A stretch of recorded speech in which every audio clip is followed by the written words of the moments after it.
The International Union for the Conservation of Nature, IUCN, is a global environmental network with 91 member states, 212 governmental agencies, 1,213 NGOs, 23 indigenous peoples organizations, and 52 affiliate members. The union also comprises a network of over 18,000 experts worldwide from more than 160 countries. Every 4 years, IUCN organizes a congress bringing together leaders and decision makers from different backgrounds in order to plan for solutions for the most challenging global issues. Cry out for justice. Justice for Mother Nature. Come on, everybody. Let's get to work. This year's Congress, with 160 participating countries, was opened by President Macron in Marseille, France, and lasted from the 3rd to the 10th of September of the year 2021. I now declare the IUCN Congress in Marseille officially open. وهذا الكونغرس بنعمل كل 4 سنين مرة، بيجتمع فيه كل دول العالم المشاركين كأعضاء في الاتحاد الدولي. في عنا الأعضاء الرسميين اللي هم مش أشخاص، هم جمعيات أو منظمات حكومية أو غير حكومية، حوالي 1400 عضو أو أكثر بشوية. ولكن في عنا عشرات الآلاف من الأعضاء اللي هم الأشخاص اللي داخلين بخبراتهم العلمية ضمن ما يسمى الهيئات العلمية أو الكوميشنز، اللي بتضم تخصصات مختلفة خلينا نحكي الأمور البيئية على مستوى الأنظمة البيئية، على مستوى حماية الأنواع، على مستوى الأمور الاقتصادية والسياسية والاجتماعية، وحتى على مستوى القانون البيئي وما شابه. وبالتالي هو بضم تنوع هائل جدا، ويحكمه خلينا نحكي هيئة محكمين أو بسموها الكونسل ممبرز، بضم حوالي 38 كونسل ممبرز ورئاسة، وهذول بيتم انتخابهم من كل الأعضاء كل 4 سنوات، والعضو اللي ينتخب بيكون ضمن هذا الكونسل لغاية ال4 سنوات القادمة.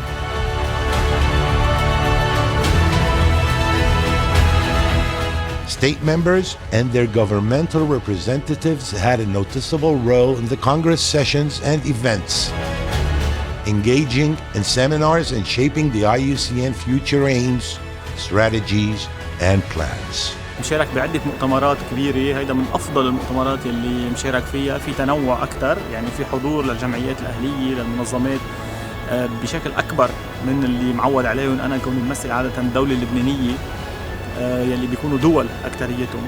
بالوقت الحاضر عم نتلاقى بناس فاعلين على الأرض، موجودين على الأرض بشكل أكثر يمكن من الحكومات، من القطاع العام.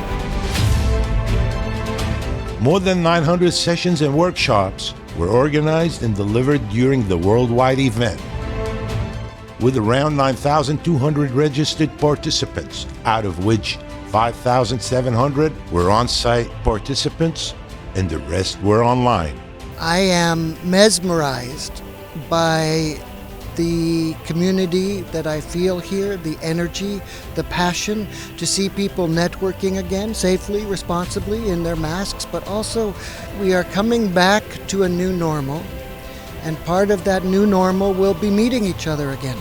5,000 people registered on site, another 3,000 registered online.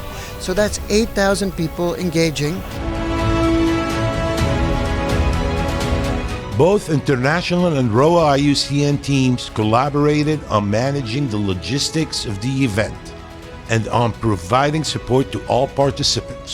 هذا الاحتفال العالمي لأول مرة كان يكون في عمل جماعي، بنشتغل مع بعض، بنتحرك مع بعض، بنبعت لبعض كل يوم السيشنز اللي المفروض كلنا نحضرها.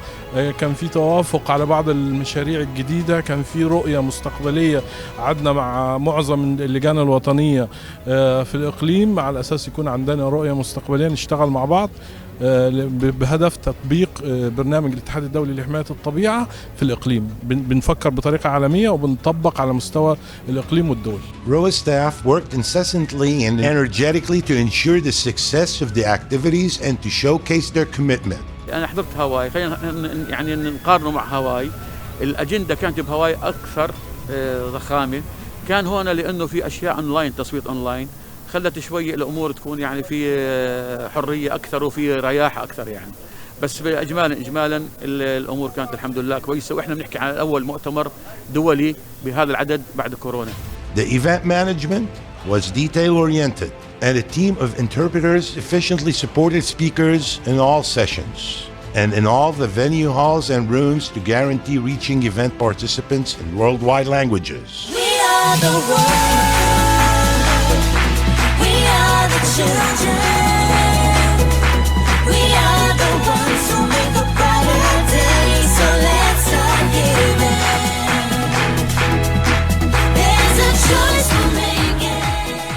Also, the Congress exhibition received around 25,000 visits.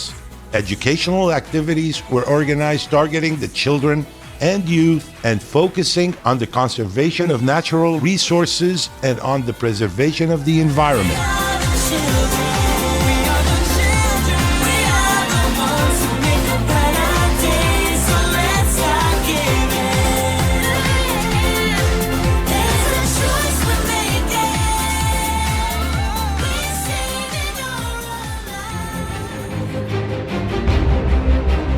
For the first time, the Congress activities were completely covered by Ready News team, working both on site and remotely from Beirut through social media live broadcasts, posts, video recordings, and sessions and events reporting. كان عندنا الأكيب نحن مع مكتب غرب آسيا يلي هو مقره بعمان، مكتب IUCN ROWA.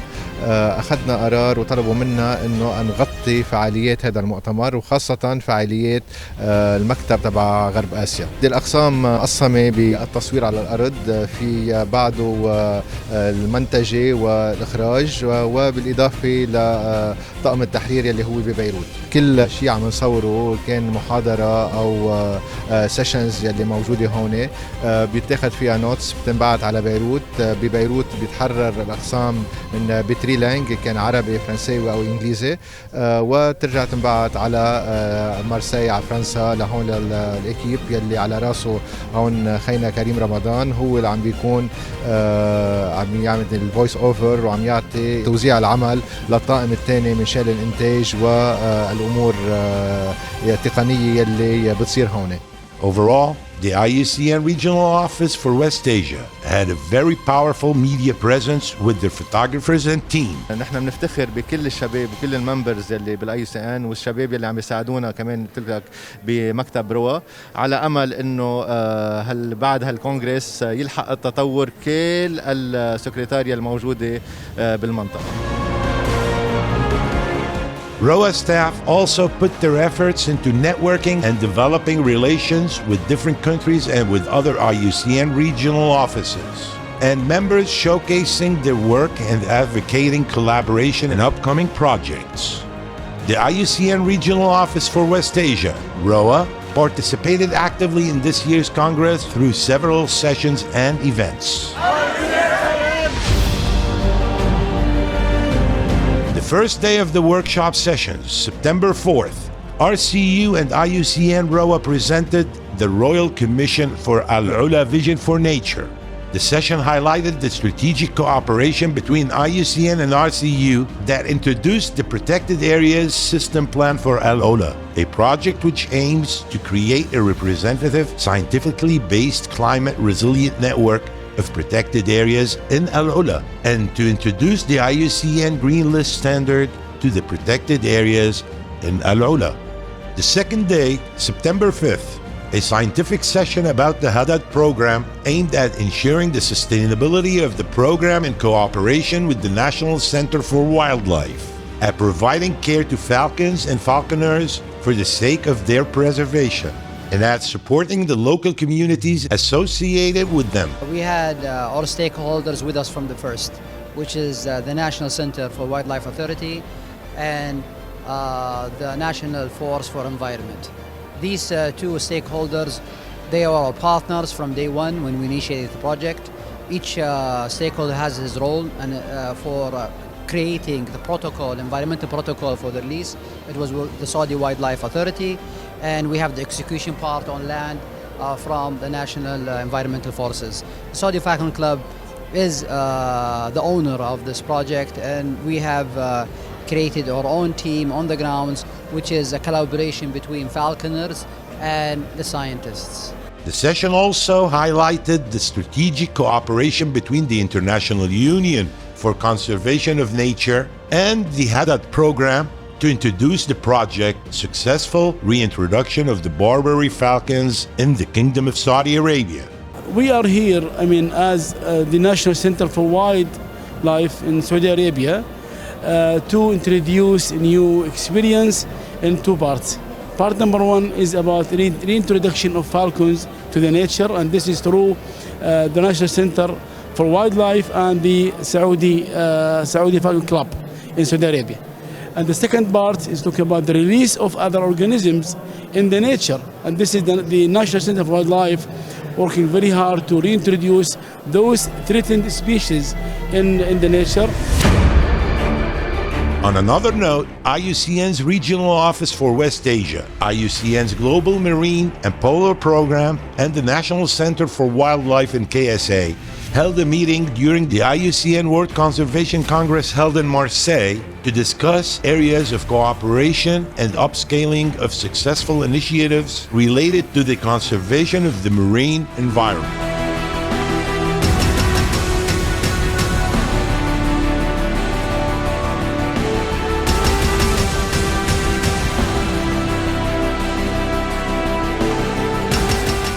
As part of the Congress activities, the Director General of IUCN granted a certificate of recognition to the Hadat program for returning falcons for their original habitat and for their efforts and contribution to the protection of falcons in the Kingdom of Saudi Arabia.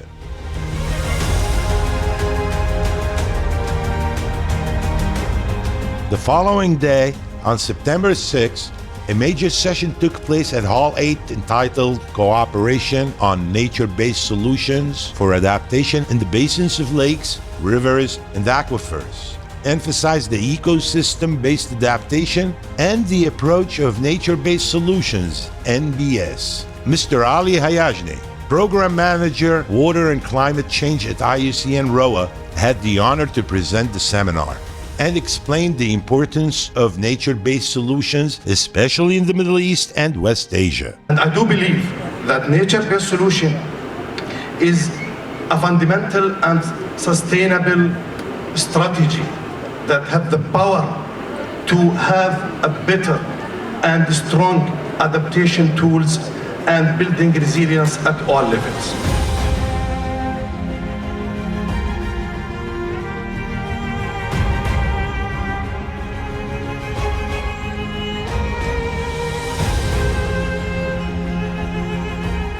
IUCN ROWA participated in the Green List of Protected and Conserved Areas. Seminars and workshops took place in the World Conservation Congress held in Marseille, France. Specialist group will contribute to fostering an IUCN Green List community within WCPA and across the Union that works to develop and support the IUCN Green List as a major IUCN initiative to improve the management of protected areas globally. On Tuesday, September 7th, IUCN's Regional Office for West Asia and the Environment Public Authority of Kuwait organized a session that aimed to present the main findings of the project, entitled Monitoring and Documentation of Biodiversity in Kuwait, and to launch the State of Biodiversity in Kuwait, a fruitful report which was developed through the project. We are going to launch an important outcome from our project with IUCN ROWA, which is the status of biodiversity. This project was going on for the last 3 years, and we are nearly there to finish this project with the effort between Kuwait and the West Asia Regional Office.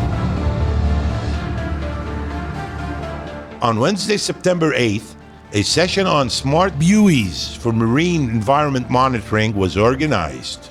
The presented project targets the sustainable development goals related to industry, innovation and infrastructure, climate change, and life below water. I've been in contact with many experts working for the governments, working for organizations, because in Egypt we're paying greater attention to the Red Sea, because the Red Sea has coral reefs ecosystem which is very unique, the mangrove ecosystem which is also very unique. So the marine life in the Red Sea is much more better. I mean, and I'm talking about biodiversity. But now in Egypt we have started to give the Mediterranean more focus.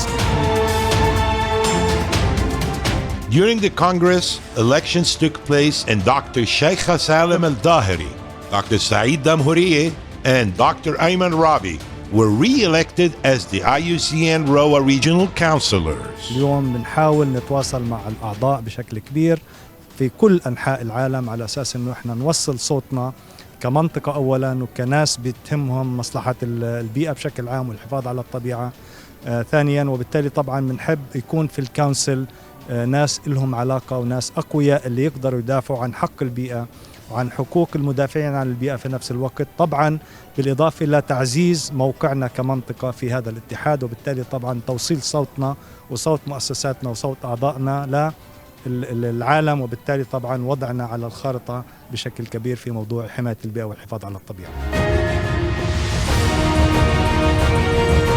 ال IUCN 1 بروجرام اتناقش مع الأعضاء، اتناقش مع كل الهيئات في المنظمة العضوية ال IUCN من ضمنها الدول خلال الكونغرس. أهم شيء بالنسبة للإقليم بتاعنا حصل لأول مرة حصل حراك، أنا بزعم أنه هو كان مستوى عالي في عدة مداخلات في البافيليونز أثناء الكونغرس.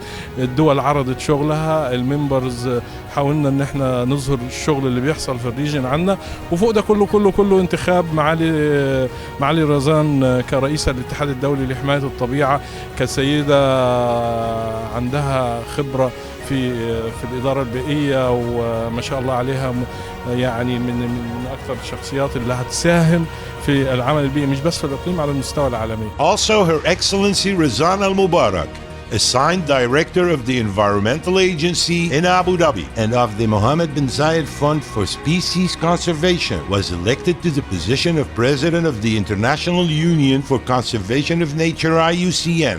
The President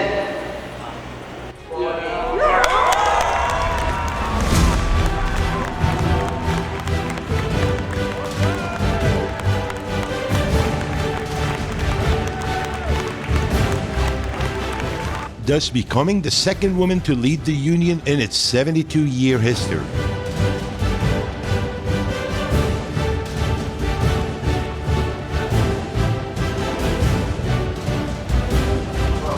So how do you feel right now? Great, thank you. And its first female president from West Asia. Really to say thank you from the heart and thank you from the mind for all the great advice, for being here despite the pandemic, and for supporting my campaign from the very beginning when I launched it 2 years ago in Kuwait. I say thank you. The election of Her Excellency Razan Al Mubarak was announced on September 9th of the year 2021 after an international campaign that was launched in Kuwait and lasted for 2 years. We need the feedback from all members to be ready for voting in Congress 2020. I'm very positive that hopefully we will achieve all what we're looking for from this forum, and because West Asia is a really very important region. The majority of the Federation's 1,400 member organizations, representing more than 150 countries, voted for Her Excellency Al Mubarak to become the 15th President of the Federation, who will represent a new generation of leadership in the Federation, will succeed Zhang Dingcheng in the Federation's presidency for the next 4 years.